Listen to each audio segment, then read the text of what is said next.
In today's spray gunner video, restoration of a Harder Steenbeck GRAFO. Once opening up this kit, you will notice it still has an instruction manual with original product labels and everything that this kit usually comes with. This glass jar seems to be in good shape along with the lid. Only the metal fitting on top of the jar will need some attention. It just attaches from the lid with the nut on the inside. The hose pulls right off as well, leaving me with only metal parts. The mixing and cleaning cap are still inside the bag along with the mounting tool, so no attention will be needed here. Now for the airbrush. As you can see, the oxidation has really taken its toll on this brush over time. Pretty much every part that's exposed has lost its shine and luster. Unscrewing the quick fix, you will notice right away the original shine difference compared to the rest of the airbrush. I'm going to break down the whole thing so we can work on the parts more thoroughly. After the quick fix and handle is removed, you can now access the needle clamping nut. Loosening this will allow you to pull out the needle. I've removed the quick disconnect coupler and the air valve. The valve was a little hard to get off by hand, so using some anti-marring pliers helped me make this an easy task without damaging the finish any further. Now you can proceed to removing the waste plate assembly.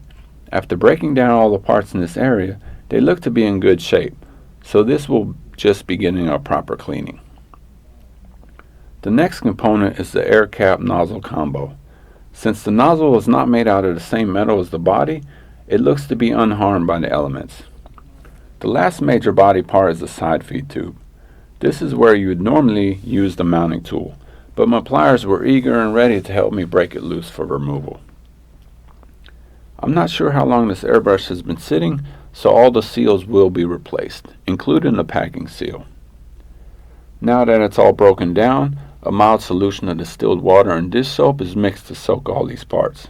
The reason for distilled water is because you don't want to use any more corrosive chemicals that could be in regular tap water on a metal tool with this issue. You always want to start with the mildest form of cleaning to see how much you can remove before proceeding to more aggressive steps. I've soaked this brush for a few hours, which should be enough spa time for the GRAFO. Using the soft toothbrush, all parts will get a thorough scrub down.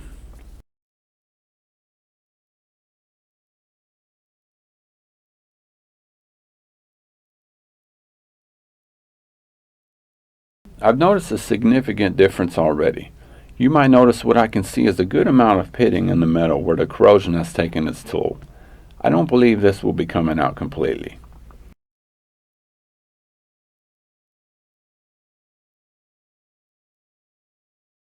Since the soap solution only went so far, I've mixed a half and half ratio of distilled water with vinegar.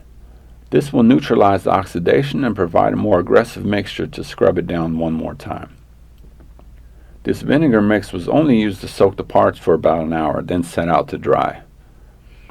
Buffing and polishing will be my next course of action, so plugging up all the cavities with tape will keep these polishes from entering into these channels.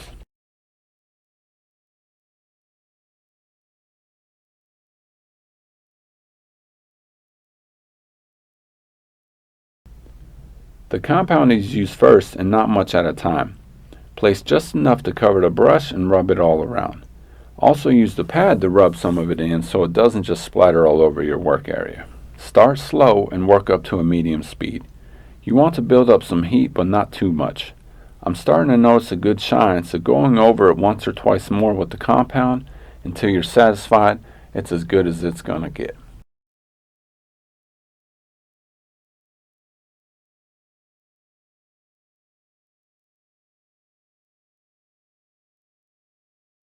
Next, wipe off all the remaining parts with leftover compound residue, because you will be polishing it next.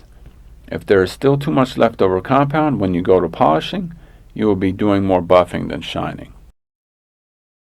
Compounding makes more of a mess than the second step, so a quick clean of my area was a must. Polishing pads are not as abrasive as buff pads, so this pad needs to be switched out for a softer one. The rest is the same process as before, except using a little bit of a slower speed.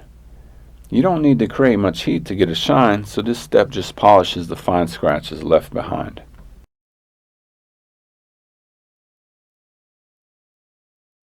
I'm concerned about the finish on the handle, so a light hand polish is all that will be done for this.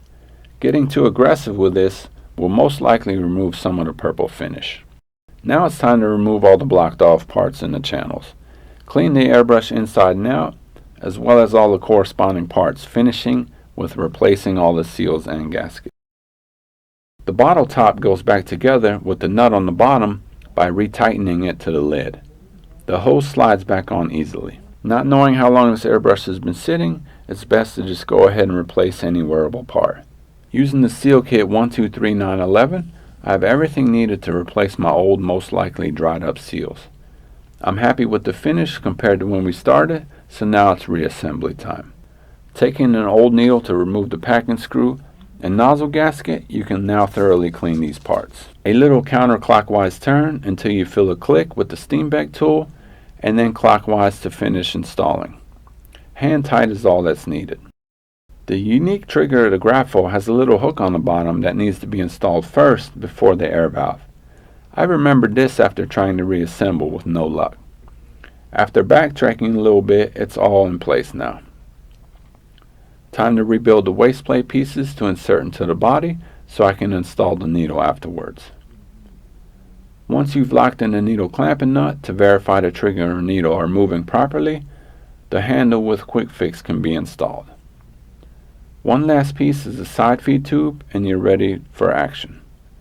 Hope this will help some of you bring your airbrush back to life, and thanks for watching.